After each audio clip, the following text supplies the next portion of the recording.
We're joined by the head hog, number 74, George Starke. Welcome, George Starke. It's really my great pleasure to introduce George Starke. George Starke. Hi! George, welcome aboard. Thank you, Glenn. And before we went on the air, you were saying the game is different today. How is the game different? The game is different in that Richie Pettibone, when he was coach of the Redskins, he said to me, I said, Richie, how's it going? He says, I have a hard time putting guys on the field. I said, why? Richie said, I've got guys making $1 million a year that I can't put on the field. They physically, they can't play. Their skill level is too low.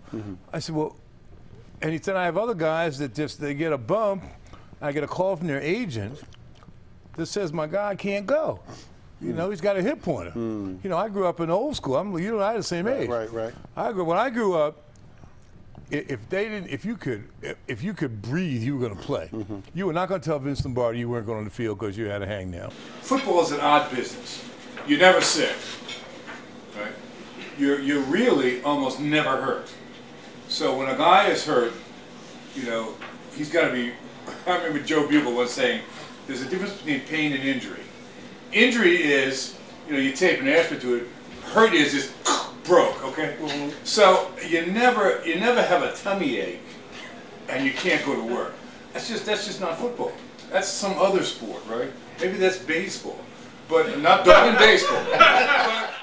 You were the senior member of the Hogs. Correct. And the Hogs gained fame during the 1982 season when the Redskins made their run to the playoffs and then bulldozed through the opposition in the postseason and then beat the Dolphins in Super Bowl 17. And this town was going crazy. There was like hog mania in the town. I want to hear it from you, though. What was it like being a Hog at that time? Well, if you're talking about the Hogs specifically, the Hogs were easily the most famous offensive line to ever play. Now, I didn't say the best. I think we were the best. But we, without a doubt, were the most famous, okay? Now, if you go back to Green Bay, they had a good line under Lombardi. And under Hank Stram, you had those guys when they beat the Green Bay back in the early 70s. But in terms of fame, the Hogs were the most famous. I think we were the best.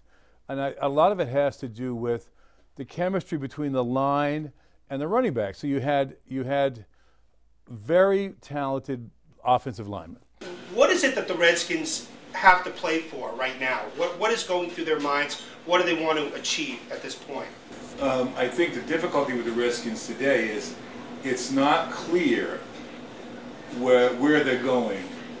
I think what is clear is that this group, wherever they're going, is not going to be with them.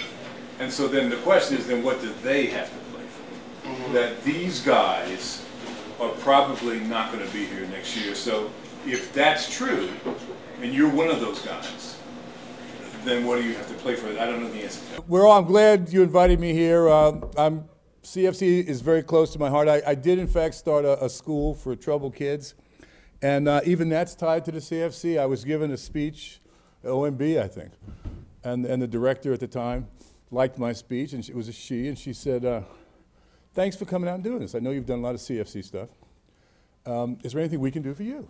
And I said, yeah, I want to start a school for troubled kids, which I did.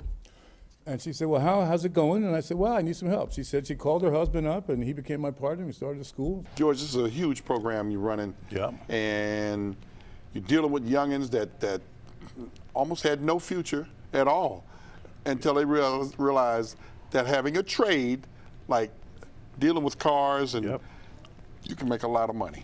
Well, there's several things. You know, I had retired, and we all had to have a second career because we didn't make that much money playing football. I became a car dealer in Maryland. To make a car dealership work, your shop has to work, and I couldn't find enough technicians. For a lot of reasons, they don't teach auto tech in regular high schools anymore. Cars are too complicated. So I couldn't find techs, but as you know, I've always lived in Washington, D.C.